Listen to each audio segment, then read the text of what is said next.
pada tanggal 17 Agustus tahun 1945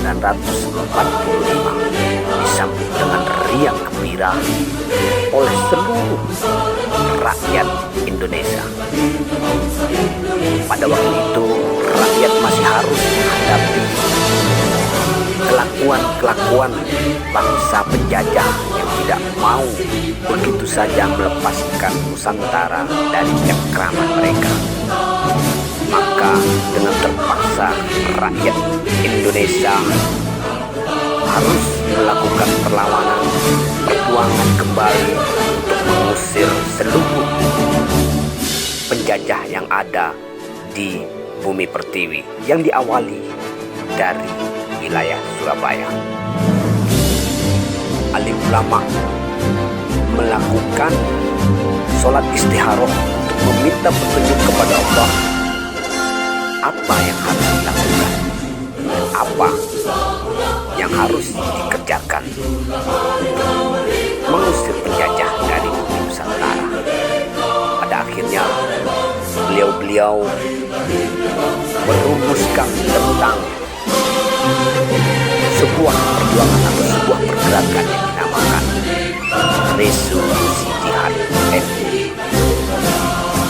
Melihat pergerakan bangsa penjajah yang masih dan tidak mau pergi dari Indonesia, malah ditambah dengan ribuan tentara dengan peralatan yang canggih mendarat di Surabaya, kemudian disambut oleh rakyat Surabaya dibantu oleh seluruh rakyat Pulau Jawa dan Indonesia, mengadakan perlawanan untuk penyerbuan di Surabaya yang kita kenal sebagai pertempuran front Surabaya, yang mana bangsa penjajah harus menghadapi kemarahan rakyat Pulau Jawa pada waktu itu, tepatnya pada tanggal 9 November 1945, dan bangsa penjajah harus menelan pahit dengan tewasnya dua jenderal mereka. Pada akhirnya bangsa penjajah yang dikomandoi oleh Inggris mundur teratur atau merasa sudah tidak mampu menghadapi rakyat atau kemarahan ribuan rakyat yang dibantu oleh ribuan santri.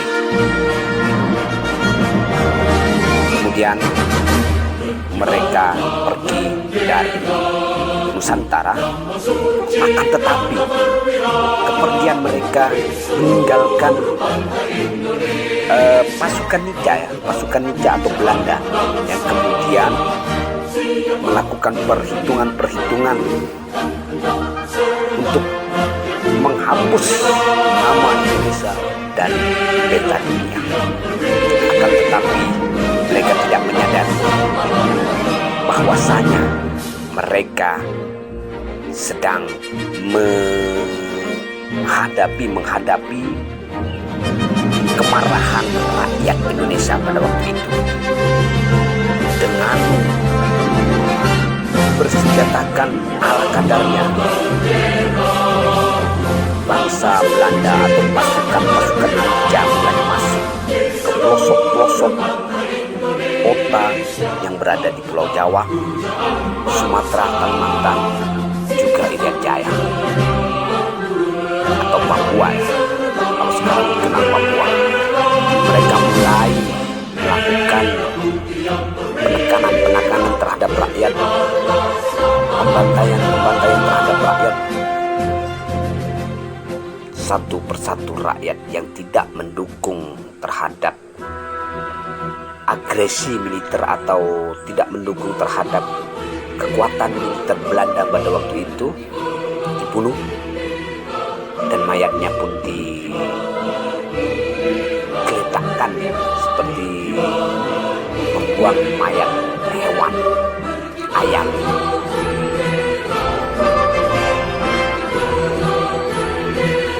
Bangsa Belanda atau pasukan ninja ya. Pasukan ninja ini adalah pasukan Belanda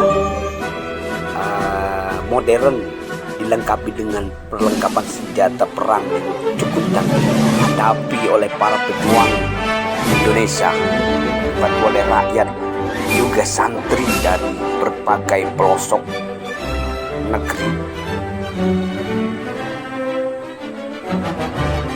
yang harus menghadapi agresi militer, termasuk begitu pula di Indonesia, di Probolinggo ya maksudnya. Pada tanggal 22 Juli 1947 Belanda mulai masuk ke Probolinggo. Kemudian setelah menguasai kota Kelangsan dan kota Probolinggo, mereka merangsek masuk ke dalam desa. Akan tetapi di suatu desa atau bisa dikatakan wilayah Maron, Belanda harus menghadapi perjuangan para pemuda yang tergabung dalam Kompi Satu Jagat yang dipimpin oleh Selma Abdul Ghani, juga harus menghadapi kegagahan pasukan Selma Asmali. Belanda tidak tahu bahwasanya mereka sedang berhadapan dengan kemarahan rakyat Indonesia pada waktu itu, terutama di Probolinggo ya. Mengenai perjuangan TNI, juga para pejuang yang lain di Probolinggo, itu cerita ini adalah data. Kemudian bukti sejarahnya adalah sebuah tugu yang kita sebut itu dengan Tugu Tunggal. Tugu Tunggal ini berada di Probolinggo, hanya ada 4. Pertama, di tengah alun-alun kota Probolinggo. Kedua, Tugu Tunggal berada di Lumbang, Kecamatan Lumbang, Desa Lumbang, Kecamatan Lumbang, kalau nggak salah ya. Ketiga, berada di Kecamatan Banyuanyar. Keempat, berada di Desa Kelenang Kidul. Nah, Tugu Tunggal yang dibangun untuk memperingati perjuangan rakyat Probolinggo bersama TNI, juga laskar-laskar yang dibentuk oleh rakyat, laskar tempur yang dibentuk oleh rakyat. Tugu Tunggal yang dibangun saat ini sebagian sudah mengalami kerusakan ya, atau mau roboh, seperti di Kelenang Kidul. Di Kelenang Kidul sudah miring dan belum ada usaha untuk menegakkan kembali. Asal diketahui, Tugu Tunggal tersebut dibangun untuk memperingati perjuangan rakyat Probolinggo bersama TNI.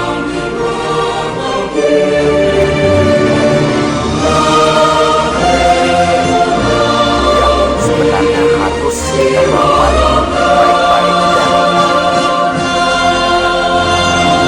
kita buat secantik mungkin ya, karena Tugu Tunggal tersebut adalah dibangun mengenang perjuangan para pahlawan Probolinggo.